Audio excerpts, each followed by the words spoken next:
Broadcasting live from the New York Stock Exchange, I'm Lelda Smits for FX77 option. US stocks are seeing strong trade this Thursday afternoon here at the New York Stock Exchange as Wall Street takes in the European Central Bank's rates decision, economic data and a new series of earnings. Draghi's comments sent European equities higher and US equities as well. We begin in Europe as the ECB kept interest rates unchanged. ECB President Mario Draghi said the bank's degree of accommodation will need to be re-examined at its December meeting.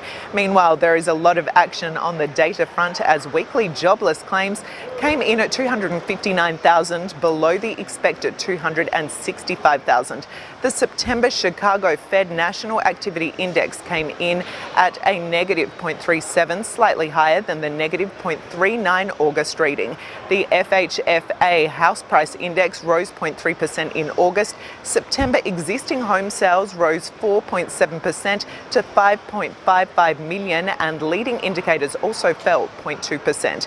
Meanwhile, on the commodities front, oil prices are rising this Thursday, lifted by technical buying and as investors re-evaluated US data showing falling stockpiles of fuel as well as higher crude inventories. In addition, precious metals are seeing gains amid risk aversion as gold futures jumped $22.50 or 1.99% to $1,154 an ounce. And now to talk about the ECB and its effect on gold prices is Thomas Vitiello of Aurum Option Strategies. Well, it's fairly interesting. I mean, the euro really got hit down two handles, which is significant, and gold actually rallied on that, which is quite surprising because of the dollar strength.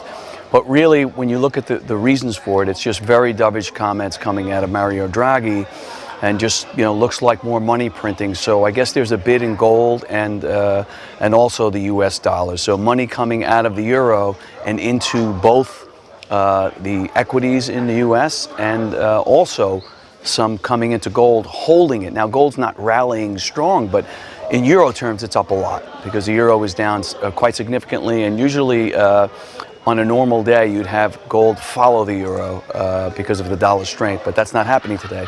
So it's a pretty good day for gold, actually, even though it's not up that significantly. In terms of the euro, it's up a lot.